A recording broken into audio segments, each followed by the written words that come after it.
24 तास एक पाऊल पुढे। काँग्रेस आणि राष्ट्रवादीने मेट्रो स्टेशनच्या जागेबाबत घेतलेल्या परस्पर विरोधी भूमिकांमुळे पुण्यातील बहुचर्चित मेट्रो प्रकल्पासमोर पुन्हा एकदा प्रश्नचिन्ह निर्माण झालंय। ज्या ठिकाणाहून मेट्रो सुटणार आहे त्या ठिकाणी मेट्रो स्टेशन करायचं की शिवसृष्टी यावरून आता दोन्ही पक्षांमध्ये जुंपली आहे।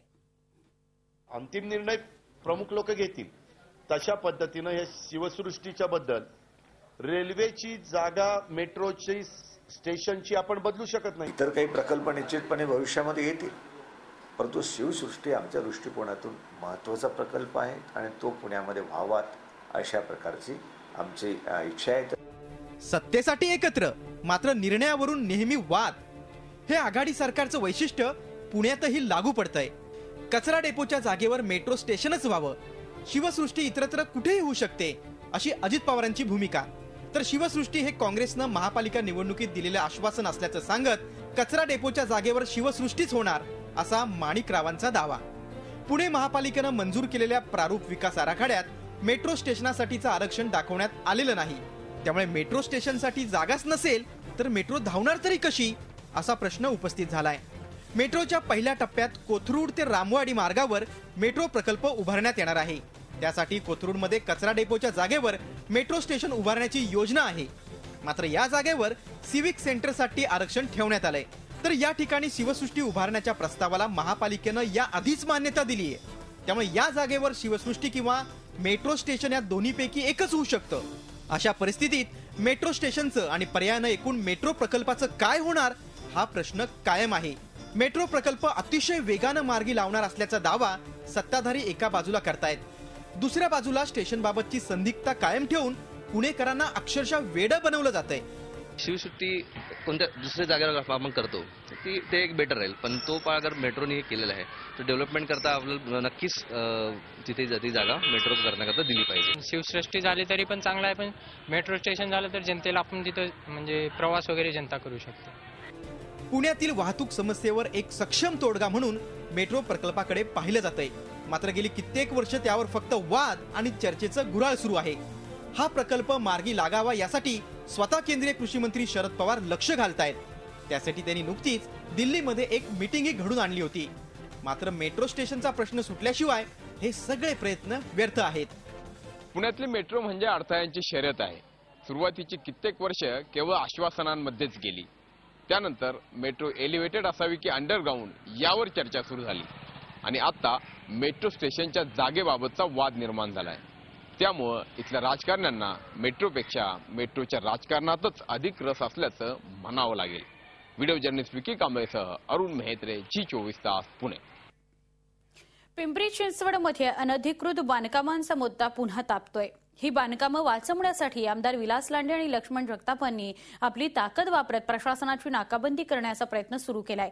यानुसार महापालिकेची सर्वसाधारण सभाही तहकूब करण्यात आली। दुसरीकडे शहरातील अनधिकृत बांधकामं काढण्यावर प्रशासन ठाम असल्यानं हा मुद्दा आणखी चिघळण्याची शक्यता आहे।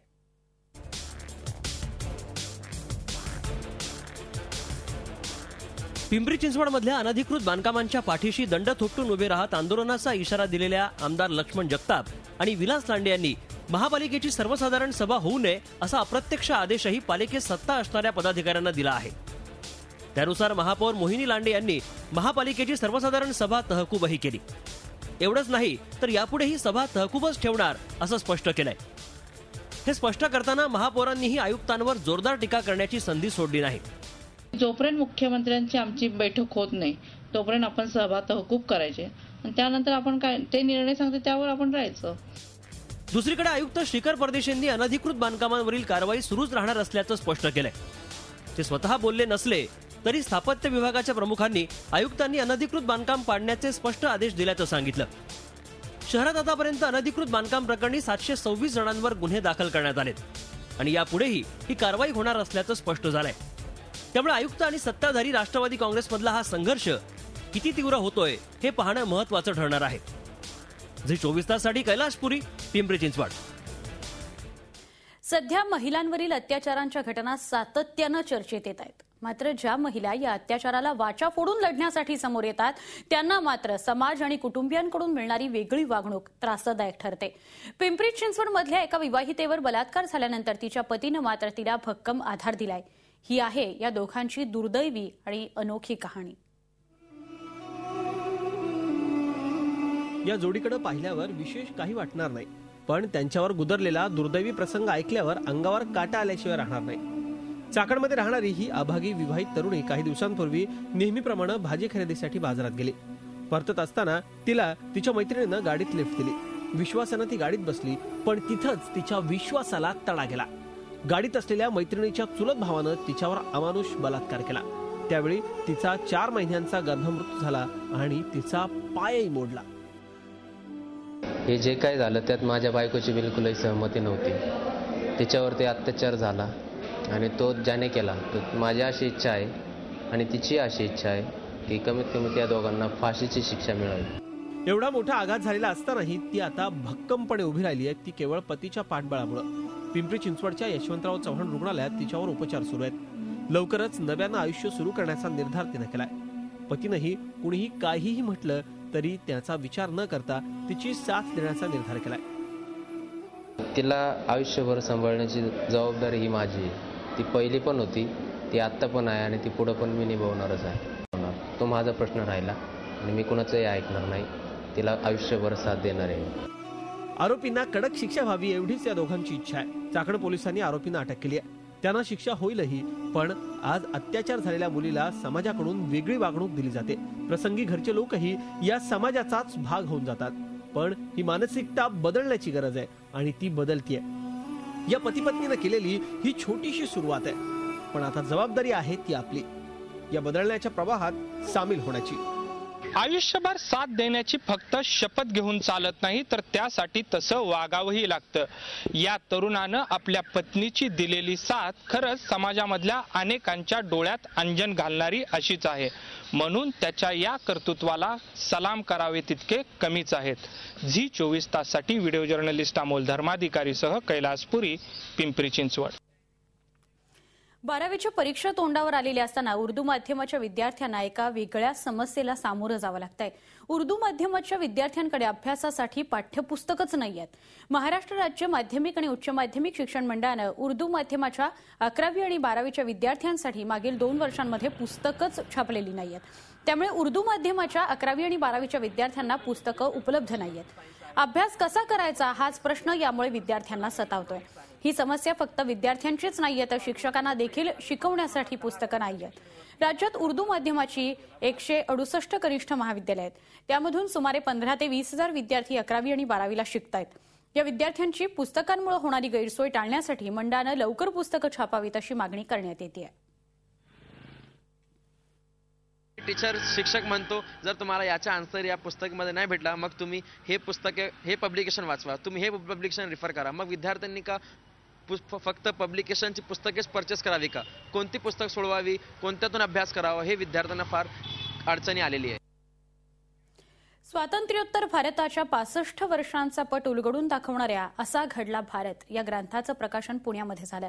सुहास कुलकर्णी आणि मिलिंद चंपानेरकर यांनी संपादित केलेल्या या पुस्तकाचं प्रकाशन ज्येष्ठ पत्रकार दिलीप पाडगावकर यांच्या हस्ते झालं. रोहन प्रकाशननं या ग्रंथाची निर्मिती केलेली आहे. ज्येष्ठ पत्रकार कुमार केतकर, राजकीय विश्लेषक सुहास पळशीकर यावेळी या कार्यक्रमाला उपस्थित होते. 2047 साली भारताच्या स्वातंत्र्याची शताब्दी होईल किंवा 2050 साली भारताच्या प्रजासत्ताकाची शताब्दी होईल, त्यावेळेला आपण 100% आत्तासारखे एकात्म, सेक्युलर आणि सार्वभौम असू याची मी खात्री लिहून सही करणार नाही. आपण डेमोक्रेसी हा शब्द नेहमी वापरत असतो, पण we forget the fact that we are first and foremost a political community, one political community, because we are a republic. And it is to a great Indian leader from Maharashtra that we owe this idea of the republic, and that is Dr. Babasaheb Ambedkar. महिलांवर होणारे वाढते हल्ले रोखण्यासाठी पुण्यात एक वेगळाच उपक्रम राबवण्यात आला. हल्ले रोखण्यासाठी महिला सक्षम होणं गरजेचं आहे. त्यामुळे महिलांना चाकू आणि मिरचीच्या पुड्या यांचं वाटप करण्यात आलं. शिवसेनेच्या वतीनं महिलांना आणि मुलींना या वस्तू वाटण्यात आल्या आहेत. पुण्यातील सेंट मीरा आणि वाडिया या कॉलेजमधील मुलींना या वस्तूंचं वाटप करण्यात आलं. बाळासाहेब ठाकरे यांच्या जयंतीचं निमित्त साधत महिलांना सुरक्षेसाठी या वस्तूंचं वाटप करण्यात आलं. गरज पडल्यास महिलांनी या वस्तूंचा वापर सुरक्षिततेसाठी करावा असं आवाहन शिवसैनिकांनी यावेळी केलं. पुणे शिवसेनेच्या वतीने ह्या मुलींच्या संरक्षणासाठी हा कार्यक्रम आयोजित केलेला आहे. मुलींना एक चाकू आणि एक मसाल्याची पुडी भेट देण्यात येत आहे. आम्ही बसमधून वगैरे प्रवास करतो तर मग आम्हाला काही कोण टच वगैरे करते तर आमच्याकडे हे असणं खूप जरुरी आहे. हवाई दलाच्या पुणे विमानतळावर एका दुर्मिळ लढाऊ विमानाची प्रात्यक्षिकं पाहायला मिळाली. या लढाऊ विमानाचं नाव आहे टायगर मौज. या लढाऊ विमानानं दुसऱ्या महायुद्धात महत्वाची अशी भूमिका निभावलेली होती. त्यानंतर जवळपास 80 वर्षांनंतर या विमानाचं दर्शन पुन्हा झालं. एवढंच नाही तर टायगर मौजनं कसरती देखील दाखवल्या आणि आपल्या क्षमतेचं दर्शन पुन्हा एकदा घडवलं. आधुनिक सुखोईनं देखील हवाई कसरती यावेळी केल्या. मात्र आकर्षणाचं केंद्र होतं टायगर मौज. टायगर मौजने 20 ऑक्टोबर 1931 मध्ये पहिलं उड्डाण केलं होतं. त्यानंतर 1939 ते 1946 दरम्यान दुसऱ्या महायुद्धात महत्वाची भूमिका बजावून टायगर मौजनं निवृत्ती घेतली होती. पुण्यातील प्रदर्शनानंतर टायगर मौज पुढील महिन्यामध्ये बंगळूर इथं होणाऱ्या एअर शोमध्ये भाग घेणार आहे.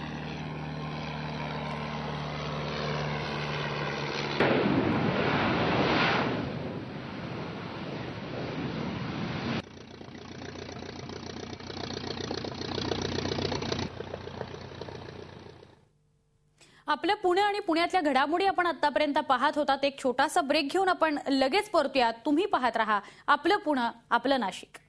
झी 24 तास, एक पाऊल पुढे.